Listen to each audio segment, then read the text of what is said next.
So here we are in the second of our series on broken, and today's topic is looking at broken health. I wonder if you know how much is spent on the National Health Service in England in 2018-19. I'll give you a choice of three. Was it 59 billion? Was it 98 billion? Or was it 129 billion? Have a think. Which one do you think it is? Take a guess now. Well, fullfact.org, the UK's independent fact-checking charity, explains that the total health spending in England in 2018-19 was £129 billion, 14 billion of which was spent on public health initiatives, education, training and infrastructure, but all the rest was spent on healthcare. That's a lot of sick people, a lot of broken people. And this week, looking at our second series on broken, have you ever felt and had difficulty with your health? It could be your physical health or it could be your mental health. How does it feel when your health feels broken? Now, I'm privileged to not really have experienced significant illness or broken health, but as those of you who know me will know that in February 2019 I felt a little bit unwell.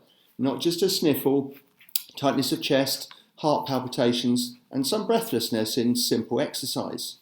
I tried to shrug it off, but my wife, who wouldn't let me, told me I needed to phone the doctor.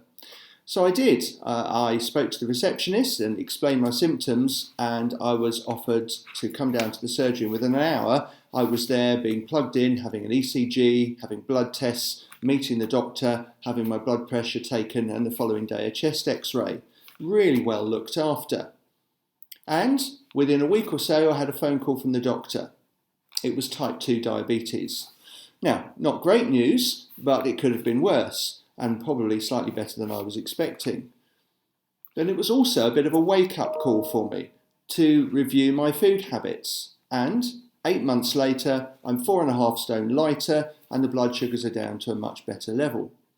You see, for me, recognising my broken health was the first step. Asking help from the doctor was the second step. And responding to the feedback was the third.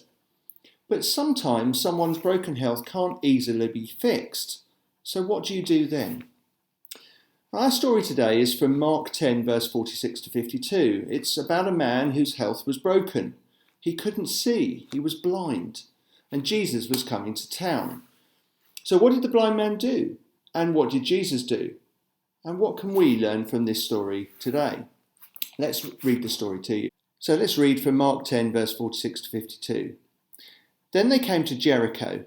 As Jesus and his disciples, together with a large crowd, were leaving the city, a blind man, Bartimaeus, which means son of Timaeus, was sitting by the roadside begging.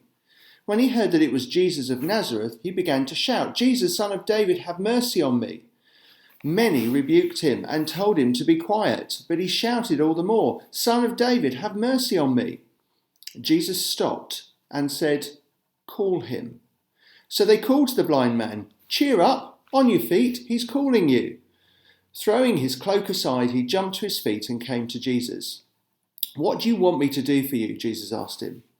The blind man said, "Rabbi, I want to see." "Go," said Jesus, "your faith has healed you." And immediately he received his sight and followed Jesus along the road. So what can we learn from this story? Well, first of all, we see here that broken health does bring brokenness. You see, we have the man in verse 46. He can't see and he is now begging. Begging is completely humiliating. The man is broken, both probably in spirit as well as physically. But something in him, when he hears Jesus coming, lifts his spirit and he calls out. The second thing we can see is that society sometimes doesn't help. It's broken too. You see, in verse 48, it tells us that many there rebuked him, told him to shut up and be quiet. How awful and crazy is that? Here is a man who is begging, he's blind, he can't see, he sees the one hope in Jesus, and others tell him to shut up and be quiet. The third thing, though, the man wants healing. He calls out to Jesus in verse 47, and when he's told to shut up, in verse 48, he shouted all the more. He's really, really keen. He wants that healing. He recognises he's broken, and he knows he needs some help with it. The fourth thing we can see is that Jesus wants to bring freedom and healing.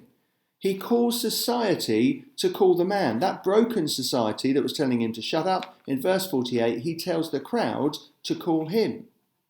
He also asks the man to name what he wants. And the man wants freedom from his brokenness of his health. He wants to see again. That's in verse 51. And in verse 52, we see that Jesus brings healing. So as we explore the message of this series, if you remember, it's the God who was broken, that's Jesus who died for us, and who loves the broken, invites you to use your brokenness to bring hope to the broken. So what does this mean for us?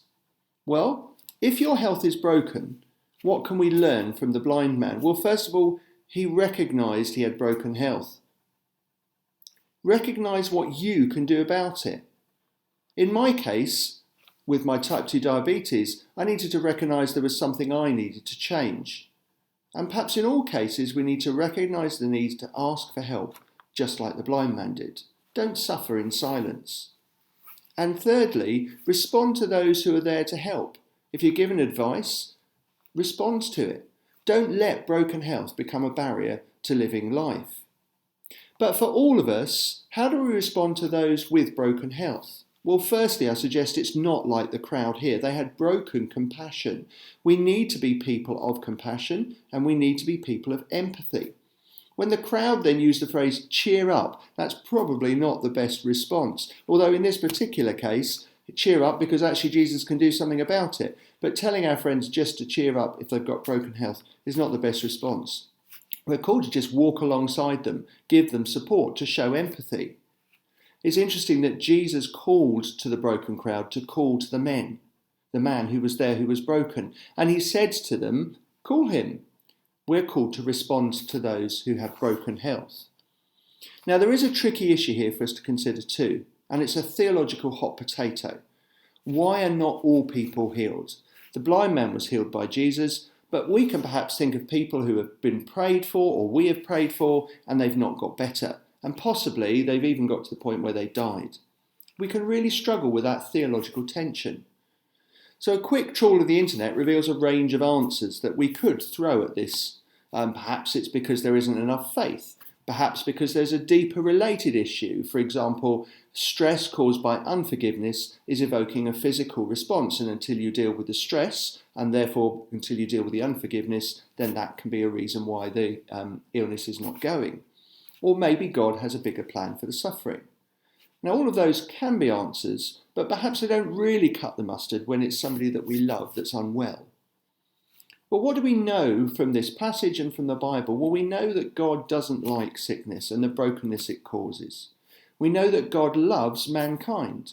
The Bible talks about that constantly. And we have examples in stories like today that tell us Jesus wants us to call out to him and bring our broken health to him. But beyond that, it's really hard to understand why some people perhaps don't get healed. There's a brilliant film that I love called Collateral Beauty. It's starring Will Smith, Helen Mirren and Keira Knightley. And in this film, Will Smith's daughter dies and he is racked with sadness. And in the film, Helen Mirren speaks to his wife and says, "Don't forget to spot the collateral beauty."